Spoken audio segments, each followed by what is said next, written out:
Fantatrao ve ny ray amin'ny antony ahafahantsika iaina mandrakizay ao amin'ny paradisy eto an-tany?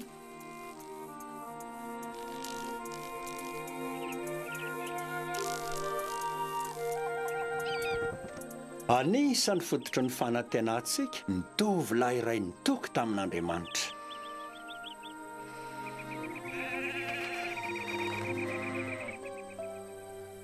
Davida no anarany. Mpiandro ndry izy ary efa taloha ela be no niainany. Tsy maintsy ho sasasina hery foy izy mba herovana ny ondry.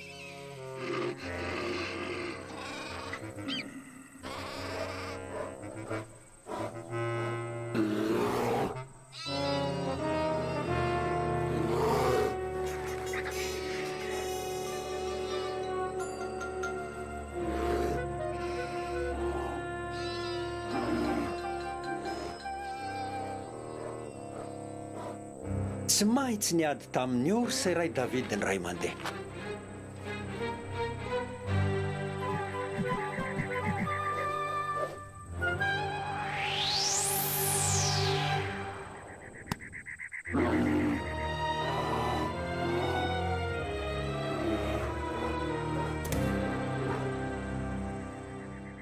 Mbola kizilahy kely izy, nefa nitoky tamin'Andriamanitra foana.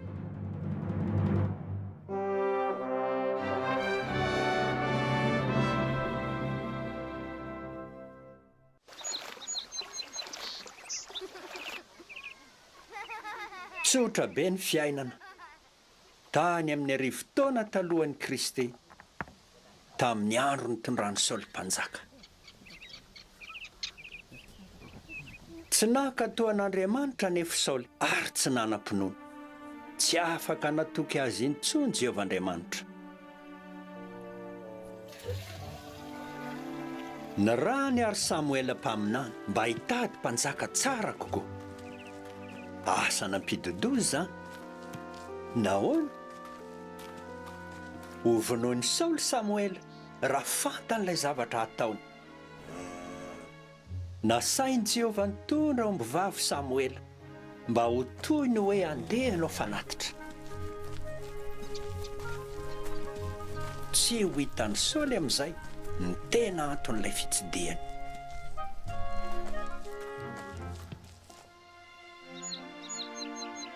Tonga tany an-tranon'i Jesy tany Betlehem Samuela tamin'ny farany.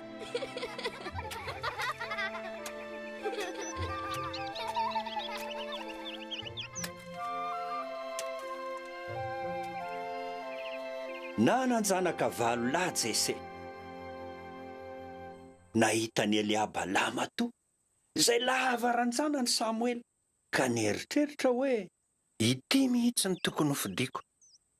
Nampitandrina ny Samuela nefa Jehova hoe aza manaiky ho voafitaky ny bika aman'endrika.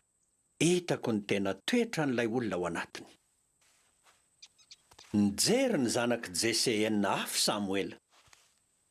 Tsy nofidiany Jehova nefa na i Abinadaba, na i Sama, na ireo zanaky Jesy hafa. Ireo daholo ve ny lahy rehetra? Hoy Samuela. Laza Jesy fa ilay faralahy antsoina hoe Davida ihany sisa no tsy teo, fa lasa ny androndry. Alay voaty izy, hoy Samuela.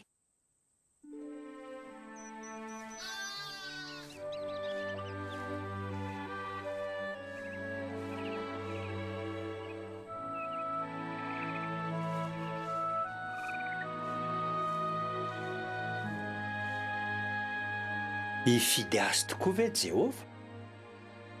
Tsy nino zany ireo rahalahy. Tonga tokoa Davida.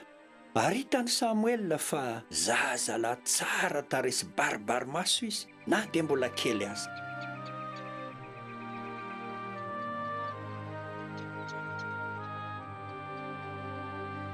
Gaga ny rehetra.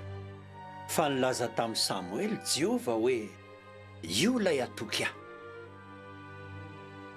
Ho soro mpanjaka izy.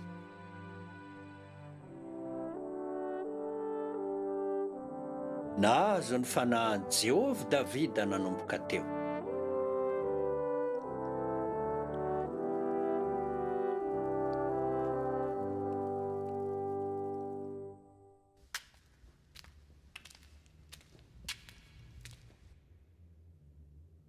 nandritra izany fotoana izany dia niezaka nampifaly an'i Saoly mpanjaka ny tao an-dapa satria lasa mora tezitra izy.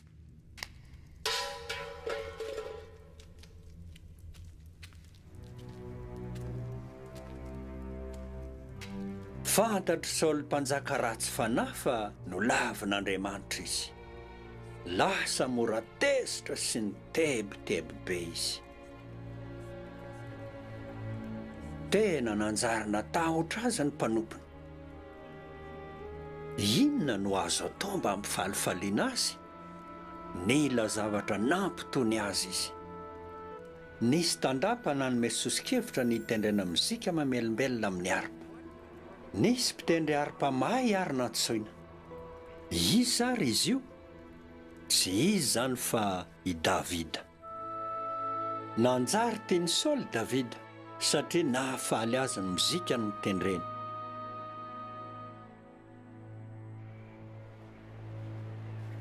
Lasa Saoly taty aoriana mba hiady tamin'ny Filistina, izay fahavalon'ny Israely hatraminy ela sady tsy tiany Jehovahandriamanitra. Nitoby teo amin'ny lohasahan'ny Ilay ny tafika Israelita. Nilahatra teo amin'ny tendrombohitra tery amin'ny andan'ilay lohasaha izy ireo mba hiady tamin'ny Filistina, fa ireo kosa niady sy niady tery amin'ny ilany. Nalefa ny Filistina ny mpiady ny mahery indrindra mba hiantsy ny Israely. Olona goavambe nampatahotra izy io satria efa ho 3 metatra ny halavany. Goliata no anarany. Niantsoantso teo nandritry ny 70 andro nanitsitra izy hoe miantsy ady amin'ny tafiky ny Israely aho. Ary soa izay lehilahy say ady amiko. Natahotra Saoly sy ny tafiny. Tsy nisy te hiady tamin'ny Goliata. Nanatitra sakafo hoan'ny rahalahiny Tamin'Andriamanitra Davida. Gaga izy nahita hoe tsy nisy sany fanandrina tamin'ilay goavambe ratsy fanahy niantsy an'Andriamanitra. Inona no nataon'i Davida? Nilaza niady tamin'ny Goliata izy. Reny Saoly ny tenin'i Davida, ka nantsoina izy. Natoky an'Andriamanitra Davida ka hoy izy, aza matahotra, hiaty amin'ny Filistina io. Hoy Saoly, tsy haresan'ny olona efa zatra miady io ianao satria mbola zaza. Hoy Davida, niaro ahy Jehova taloha, hamonjy amin'ny Filistina io koa izy ankehitriny. Tsy maintsy maty Goliata satria niantsy an'i Jehovahandriamanitra velona. Inona ary ny fitaovam-piadian'i Davida? Niteny mpiandrondry, vatikolonjy 5 ary ny atsamitadiny, dia izay ihany.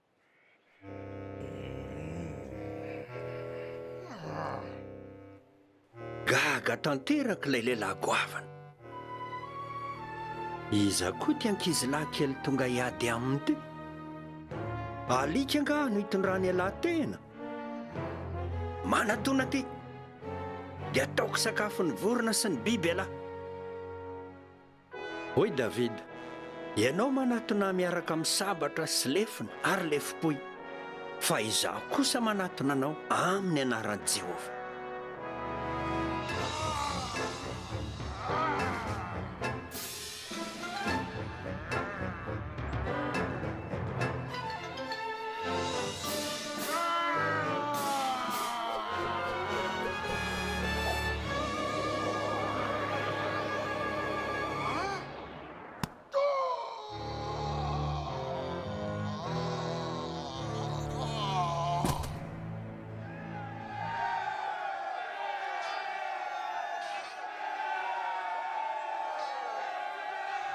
Nisahotaka ny Filistina ka nandositra. Tovolahy mpiandrondro no nampiasain'ilay Andriamanitra ny Israely mba hahazoany ny fandresena.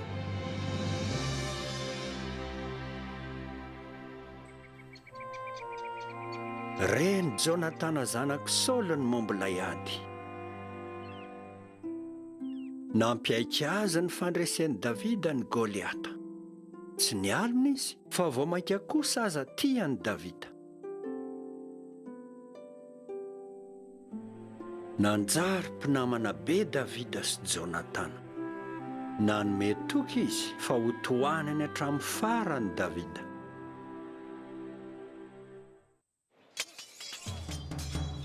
Notendreny Saoly mpitaritafika Davida, taoriana kely nandreseny ny Goliata. Hita taty aoriana fa miaramila mahay kokoa noho i Saoly Davida. Tamba hijery an'i Saoly sy Davida ny vehivavy rehefa avy tany anady izy ireo. Nihira sy nandiha izy ireo mba hitsenana azy ireo ary nilaza hoe Saoly nahafaty arivoarivo, fa Davida nahafaty alinalina. Tezitra be tamin'izany fampitahana zany Saoly. Nanjary nialina sositra izy ary nanomboka tsy tiany Davida. Tsy natoky any Davida intsony izy. Nitady fomba minonany Davida ary Saoly.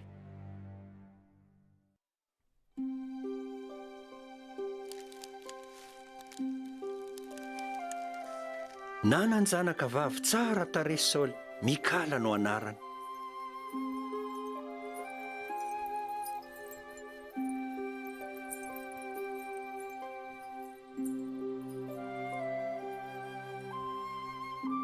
Tsy fantatry Saoly fa raiky mpity tamin'i Davida Mikala. Hitany mpanompon'ny Saoly fa te hanambady an'i Davida Mikala. Noara rotin'ny Saoly aminonan'i Davida zany fitiavan'ny Mikala zany taty aoriana, rehefa fantany. Nirahany Saoly ny mpanompony mba hanao fifanarahana tamin'i Davida. Avelany hanambady amin'i Mikala Davida raha mahafaty Filistina 100. No everiny Saoly mantsy fa ho faty ny Filistina Davida. Nekeny Davida ilay izy. Nitondra lehilahy vitsivitsy izy ka lasa namono Filistina. Tsy 100 fotsiny fa 200 mihitsy aza. Tsy nahomby nitetiky Saoly ka voatery nanomeny Mikala ho vadiny Davida izy. Mazava fa nanohana an'i Davida Jehovah. Nanjary natahotra be ary Saoly. Lasa fahavalon'i Davida ratsy indrindra izy nanomboka teo. Mbola nila ny mozika mamelombelona ny tendreny Davida nefa Saoly. Na dia tsy naharitra azy zany. Nanjary ny baribary ny fankalany Saoly.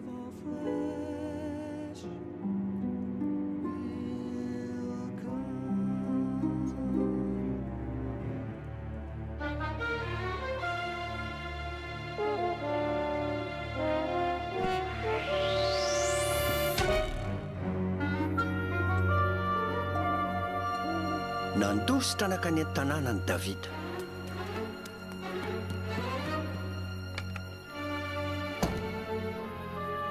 Nampitandrina azy Mikala hoe ho faty ianao raha pitso, raha tsy mandositra ny alina.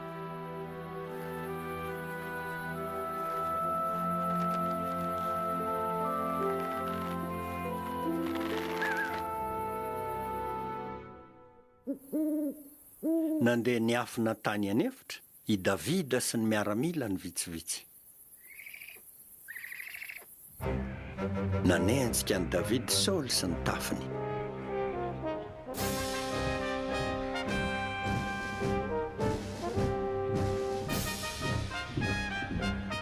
Voatery nandositra lavitra kokoa tany anefitra Davida. Inona ny lozany andry azy ireo tany?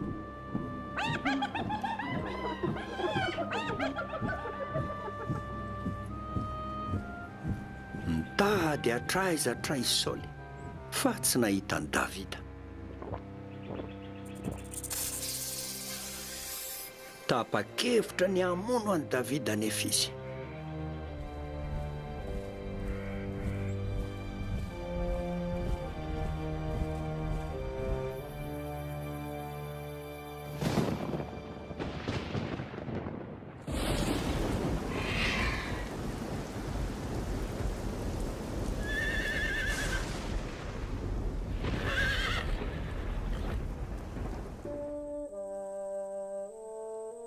nanao viveriny ainy Jonatana mba hitadiavana ny Davida.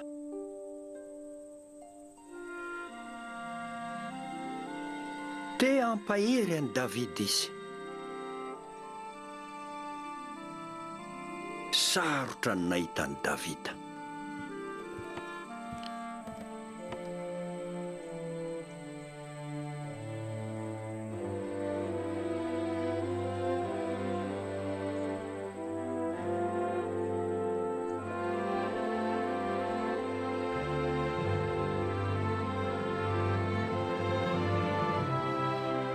Nanome toky any Davida Jonatana hoe aza matahotra fa tsy ahitanao ny raiko. Ho mpanjaka ny Israely ianao ary izaho no lefitrao. Nanao fifaneken'izy roa lahy fa samy tsisy hivadika. Io anefa ny fotoana farany nionan'izy ireo.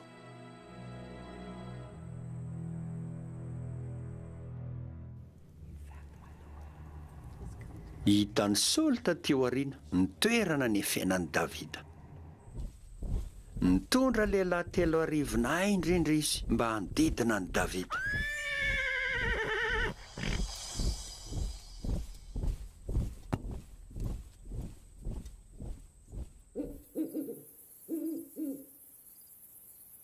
Nolazainy ny pitsikelon'ny Davida taminy anefa ny toerana nitobiany Saoly. Niditra nangingina tao amin'ilay toby ary Davida sy Abisay zanaka nabavany sasa tamin'ny alina.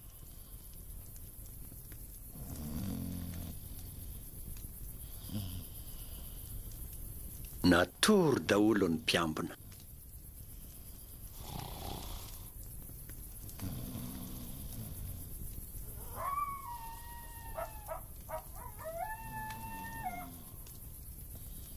Hitan'ny Davida Saoly natory tsara teo fovoan'ilay toby. Te hamono an'i Saoly Abisay ka nibitsibitsika tamin'i Davida hoe aleo le foniko miatra amin'ny tany izy fa indray mandeha ihany dia ho fatiko. Hoy Davida, tsy hevitra ny hamelan'ny mpanjaka voaositra Jehovah mihitsy aho. Aleo ny lefiny sy ny fitoeran'ny ranony ihany no alaitsika dia ndao andeha.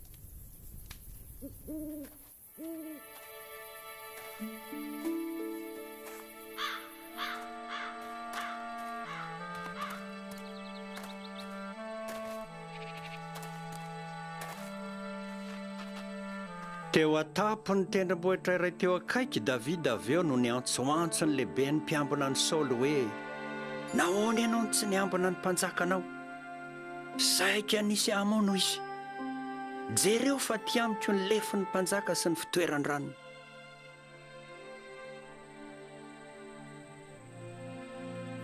Hoy izy tamin'ny Saoly avy eo, afaka namono anao nefa tsy nanao zany. Mino aho fa vonjeny Jehovah ny aiko ary arovany amin'ny fahavaloko aho.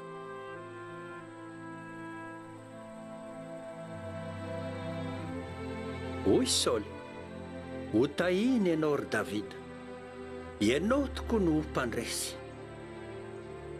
Niala teo ary Davida, fa i Saoly kosa lasa nody.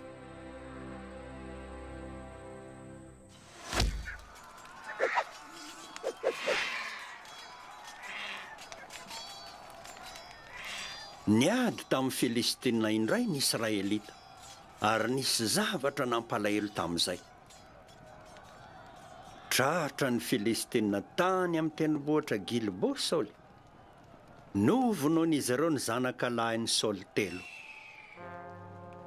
Anisan'izany Jonatana, ilay namany Davida akaiky indrindra. Hita ny mpitondra fiadiany Saoly avy eo. Naratra mafy izy tamin'izay. Tsy tiany ny ovonoan'ny fahavalony, ka nianjerany ny sabany. Ary maty izy. Tsy nivadika tamin'ny mpanjaka nitendren'i Jehovah Davida, ary tena nalahelo izy, ka nandrovitra ny fitafiana. Nanomboka ny tomany sy ny saona, ary ny fahadianiny sy ny miaramilany. Namorona iram-pandevenana koa izy hoe tena ory dia ory aho, Saoly sy Jonatana tsy nisaray na dia tamina hafatesany aza. Ianao ry Jonatana rahalahiko no namako akaiky sy nitokisako indrindra. Tanteraka ny fampanantenan'Andriamanitra taona maro taty aoriana rehefa nomena fahefana hanjaka teo amin'ny Israely Davida, ilay nitoky tamin'i Jehovah. Nanorina lapatany Jerosalema Davida taty aoriana ka nantsoina hoe tanànan'i Davida izy io. Tena tiany ny fivavahana tamin'i Jehovah ka nasainina findrahoan'i Jerosalema ny vata misy ny fifanekena. Io vata io dia vata masina voarakotra volamena nampiasaina teo amin'ny fivavahana tamin'i Jehovah. Notairizina tany ivelan'i Jerosalema izy io. Nojerena tsara ny toromarika Jehovah ka tao aorian'izay dia nolanjain'ny Levita mpisorona ilay vata. Lalao mozika sy ny faly izy ireo rehefa nentina ho any amin'ny trano ilay tany Jerosalema ilay vata. Andro lehibe sy nahafaly an'i Davida sy ny Israely zany. Faly be Davida ka nandihy mihitsy. Nomena ny toerana voalohany ny fivavahana tamin'i Jehovah.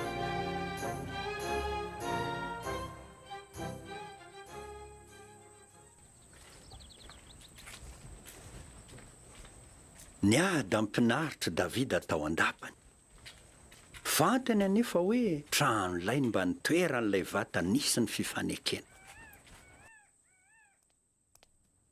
Te hanorina tempolo tsara tareo an'i Jehovah Davida. Amela azy anao zany ve Jehovah? Ny rahin'i Jehovah natanam-paminany mba hilaza tamin'i Davida ny fanapahan-keviny.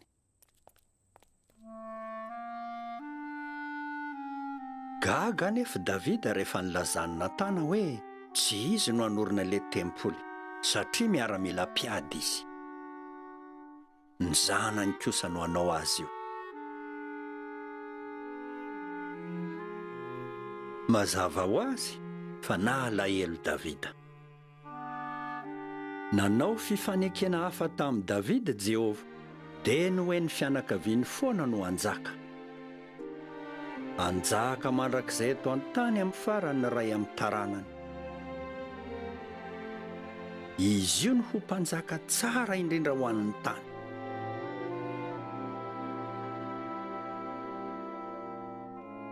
Nandalo fotoana ratsy indrindra teo amin'ny fiainany anefa Davida taty aoriana.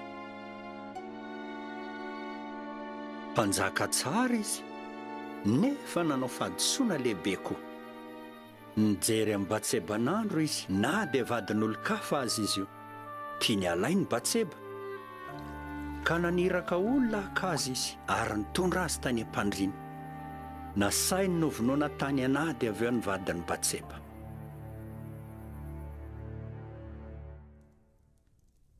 Ny rahin'i Jehovah ho any amin'ny Davida Natana mba hilaza aminy hoe nanao fahotana tena lehibe izy.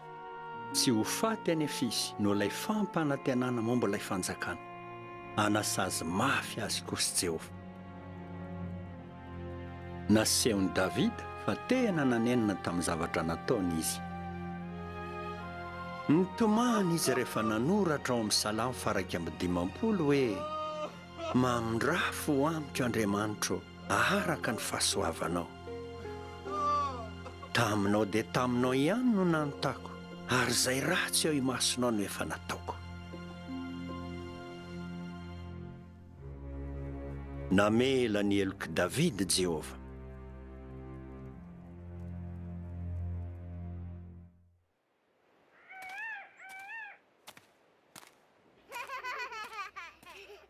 Mpanjaka tsara sy nahatoky Davida tamin'ny ankapobeny.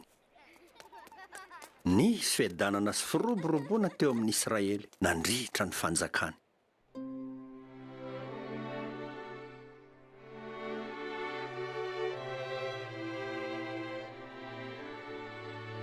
Efa ho faty Davida taty aoriana ka nampatsiahany Solomona zanany an'ireo lesona sarobidy hitany tamin'ny fiainany. I Solomona mantsy ny ho mpanjaka manaraka. Mahatokiany Jehova na dia toa tsy azo resena azany zavatsarotra. Mahereza ary mahatokiany Jehova na dia tsy maintsy miandra ny fahatanterahany fampanantenany azy ianao. Arao ny lalan'Andriamanitra ary ekeo ny fahadisoanao. Aza mitsahatra manompo an'ilay Andriamanitra marina sy mitoky aminy.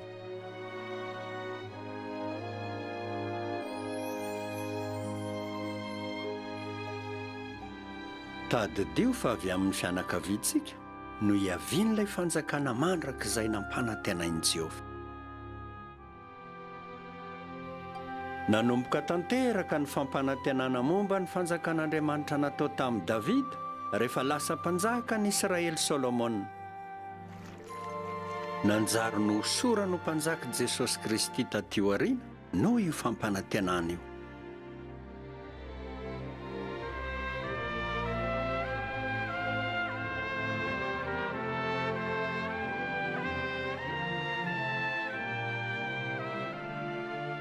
Manjaka ny an-danitra izao Jesosy, ary izy ny manana zo mpanjaka amin'ny tany rehetra.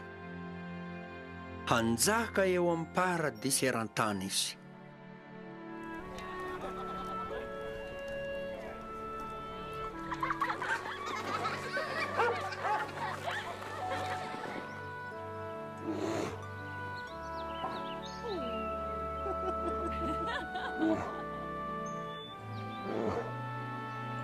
Hatsangana maty Davida sy Jonatana rehefa hanjaka Kristy.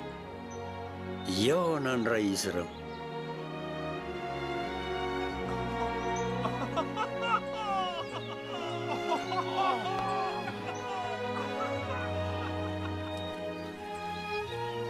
Manompo an'i Jehova ary aza mivadika amin'ny mihitsy raha te ahazo fitahiana toa an'i Davida ianao.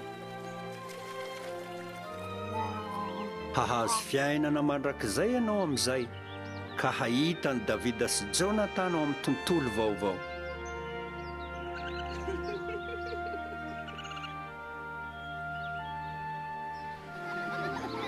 Azo valisoa koa ianao raha mitoky amin'Andriamanitra.